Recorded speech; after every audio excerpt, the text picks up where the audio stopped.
Bande Konangai, bana ya Congo, République démocratique du Congo. Ngai wabino, capitaine Kabamba Patrick. Bolimbisanga na ndenge nazo sala vidéo oyo nakati ya motuka na oti musala. Mais compte tenu ya ba réalité oyo ezoleka na kati ya mboka na biso, il y a lieu to réfléchir malamu pe tozo ba décision oyo ezali nécessaire. Les temps sont durs et extrêmement durs. Topesa ki biso ba Congolais, ba soda, ba policier, ba mama, ba tata, ba fonctionnaire ya l'État, ba enseignant. Topesa ki possibilité na pouvoir oyo ezali na mboka na biso, pouvoir oyo ezali pouvoir moko prédateur, pouvoir ya miyibi, ya ba escroc, ya ba détourneur, ya ba corrompu, ya ba corrupteur. Topesa ki bango possibilité ya komema biso na ba élection. Tozeli 2016 élection salimité. Awa tozolo baboye 3 ans après, comme 2 ans après, pardon, comme en 2018, élection ezako semblé qu'on a la reporter. Batumbi dépôt ya seni pour bakoka qu'on a possibilité à trouver raison et comme au bazangi logistique ya komema matériel électoraux na bisika yango esengeli kokoma. Baboya kimbongo ya communauté internationale na ya Nations Unies sous prétexte que bazali na ba moyens suffisants pour na bango moko. Bazangi ba avion, bazangi tout ce qu'il faut, bazangi logistique, bazangi mbongo. Et comme il est là que bazali na possibilité ya komema biso na ba élection le 23 té. Yango na yeko ebisa bino bande konangai bana ya Congo. Likambo oyo ezali likambo moko sérieux oyo ezali osala pasi na mitema parce que toza ko risquer kotikala baumbu ya bakuya oyo ya bato bayaki lobby awo bayebi Congo ndenge ezalaka te totikala baumbu na bango pour de bon. Yango naza kosenga na bino le 23 décembre, donc dimanche awa tozoloba tozali lelo jeudi, toza déjà 16h30 awa nga naza koloba na bino na uti musala.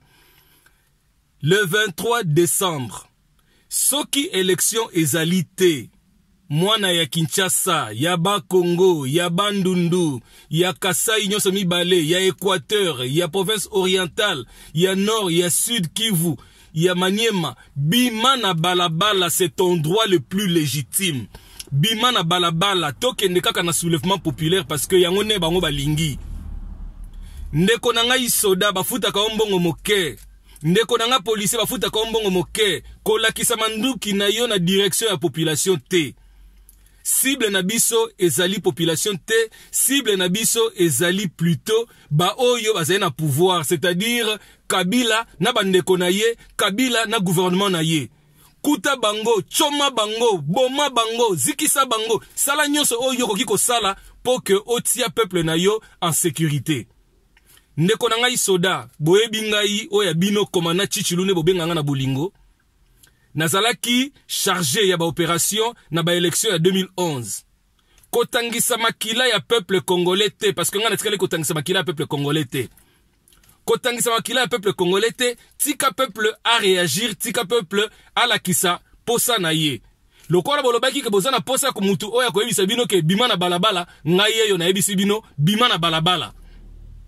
Bima na balabala ko banga eloko moko te, ko banga mutu moko te, parce que ozali na kati ya ba droit na yo le plus légitime. Il y a qu'à réagir, on a droit na yo le plus légitime. Il y a qu'à réclamer souveraineté na yo, il y a qu'à réclamer liberté na yo, il y a qu'à réclamer mboka na yo ezala libéré pour que o se retrouver. Koyoka sonite, ko banga mutu moko te, ko banga manduki te. Kotala te bateau oyo tomoni flotte oyo toni na basoda na lac Kivu. Kotala te basoda oyo bakizisi ebele na gare centrale comme na Matadi ainsi de suite. Kotala nyonso wana te. Basoda wana bazali basoda ya Congo, bazali na mission kaka moko koyeba ko protéger le peuple congolais pe biloko na bango. Koyeba ko protéger ba territoire ba frontière na biso national. Donc, bima na balabala, ce qui le 23 décembre, élection ezalité. À partir, il y a 8 heures, normalement, le bureau de vote, il fait fungom. Ce qui est fungom, mité, bima na balabala. Ils sont méchants, ces gens-là. Tala, candidat présidentiel Fayoulou, il fallait aya na Kinshasa kosala discours na ye, meeting na ye asuka sima kosala campagne na asuka sima kosala campagne na Bandundu bakangeli nzela bapekisi lelo élections nani campagne sema na kati ya ville ya Kinshasa ba bloquer nyonso sous prétexte que ezali comme insécurité parce que bazali na makokité ya koyeba ko réagir par rapport ya oyo ezali sur le terrain lelo oyo bakanisa ki bakosala manœuvre dilatoire na baoni ba mesala kosala pour batia peuple na difficulté mais lokola ba moni que oyo bango moko bazali kolona eze kozongela bango moko bakomi koluka moyen ko compliqué bino botike la bango tente totike la bango tente ndeko soda ndeko policier ndeko civil ndeko enseignant ndeko fonctionnaire ya l'état ndeko médecin ndeko pharmacien ndeko radiologue que sais-je ndeko ingénieur bima na balabala ndeko étudiant bima na balabala soko bimi na balabala te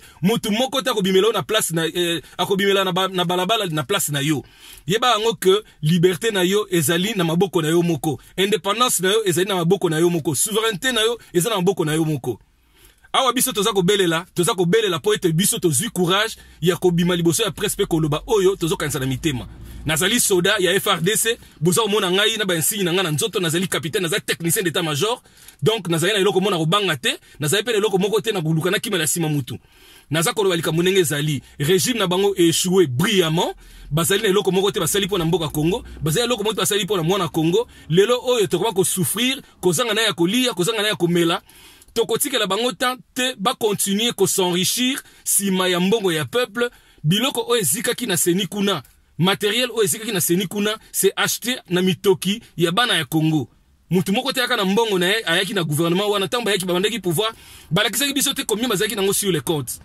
donc mutu yaki na mbongo na compte na azalité.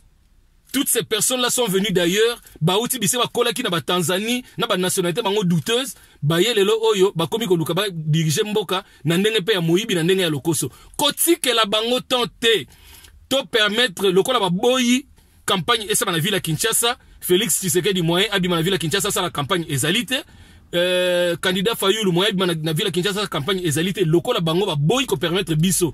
To s'exprimer, ba candidat va s'exprimer, lokola ba boy ko permettre yango, biso siko to mi na bango lumbe, na nzela ya soulèvement populaire. Na lobi lisusu soulèvement populaire. Na zongeli lisusu na lobi soulèvement populaire. Bima na balabala ko ka sonité ko bangelo ko mokote, mutu pa ko salo mabe azalité. Ceux qui basali mabe et kozonge pas na bango parce que bandeko na biso ba soda na soko yebisa bino so monike mabe linge kota na kata peuple maman na yo azaka civil papa na yo azaka civil bandeko no bazaka civil soko luki bo ma peuple wana bomine libota na yo alors que yo ka sonité bima na balabala kende ko attaquer ba oyo bazako luka banyoko la peuple c'est-à-dire le pouvoir qui est en place Kabila na bandeko na ye ce pe Kanambe na bandeko na ye Kanambe na gouvernement na ye tous ces vautours là tous ces voleurs là tous ces méchants là ba Mende, ba Alain Atundu, tout ce monde là, bazali batu ya ko kanga, ko exposer bango. Merci.